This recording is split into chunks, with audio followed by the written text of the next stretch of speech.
ururka Al-Qaacida waxaa lagu tiriyaa inuu yahay urur argagixiso oo weeraro la beegsada danaha wadamada reer galbeedku ay caalamka ka leeyihiin iyo duminta wadamada ay u arkaan inay reer galbeedka u janjeeraan oo ku yaala qaaradaha Aasiya iyo Afrika. waxaa la rumaysan yahay in xadka ay wadaagaan dalalka Afghanistan iyo Pakistan lagu aasaasay ururkan 1980 iyada oo dagaalamayaashii ugu horreeyay oo ururkaasi yeeshana ay ahaayeen kuwa ka soo jeeda wadamada Carabta oo xilligaasi doonayay inay la dagaalamaan dawladdii Midowgii Sofiyeedka ee qabsatay dalka Afghanistan. magaca Al-Qaacida wuxuu ahaa magaca guri kasta oo dunida ku yaala caanka ah oo loo arkay inuu khatar ku yahay amniga wadamada reer galbeedka. sababta magacaasi uu caan baxayna waxay ahayd weeraro waaweyn oo ay ku guuleysteen oo ay fuliyeen.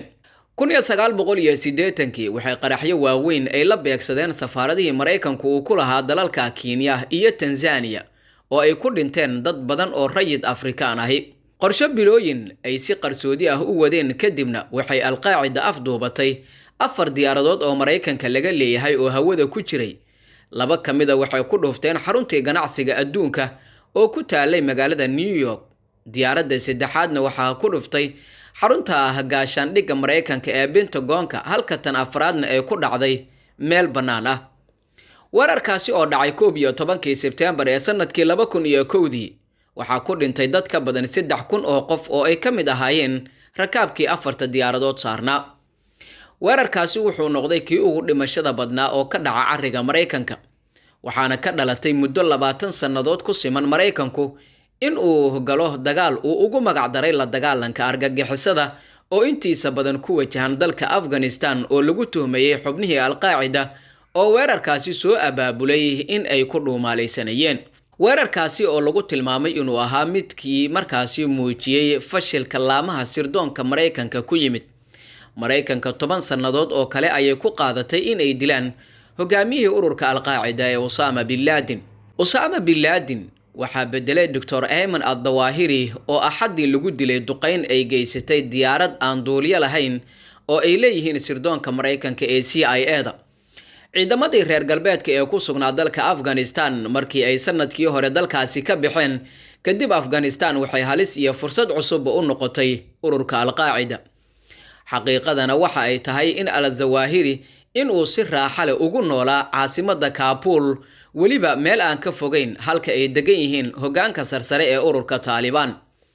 Afghanistan mar waliba waxay qiimo gaar ah u leedahay ururka Al-Qaacida oo 1980 dalkaasi uga qayb qaatay dagaalkii lala galay ciidamadii Sofiyeedka oo dalkaasi xooga ku qabsaday. 1996 ilaa 2001 ururka Al-Qaacida waxay fursad u heleen in ay gudaha Afghanistan dib isugu soo abaabulaan maadaama ay saaxiibtinimo iyo gacansaar xoogan la yeesheen ururka Taliban oo dalkaasi ka dagaalamayay. ururka Al-Qaacida oo haatan tabar badan aan lahayn balse meelo badan oo dunida ka mid ah weli ka jira waxaa markaasi ahmiyad gaar ah siiya wadamada aan dawladaha lahayn ama dawladaha ka jira ay daciif yihiin. dalka Soomaaliya oo kale waxaa ka dagaalama ururka Al-Shabaab oo xiriir dhow la leh ururka Al-Qaacida horeyna heshiis ula galay.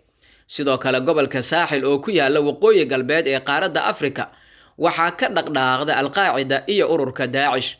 Al-Qaacida ayaa ah koox argagixiso lagu tilmaamo oo bariga dhexe ka abuurantay. Bin Laden wuxuu u dhashay dalka Sacuudiga, halka Ayman al-Zawahirina uu u dhashay dalka Masar, taasoo ka dhigaysa hoggaanka ururkaasi ugu sarsareeya in ay yihiin Carab. waqooyiga galbeed ee Suuriya oo inta badan diyaaradaha aan duuliyaha lahayn ee Mareykanku ay duqeeyaan ayaa waxaa ku sugan hogaamiyayaal sarsare oo ururka Al-Qaacida ka tirsan. haddaba dilka al-Zawahiri waxay Al-Qaacida ku qasbaysaa in hoggaan cusub iyo qorshe siyaasadeed oo cusub ay la yimaadaan.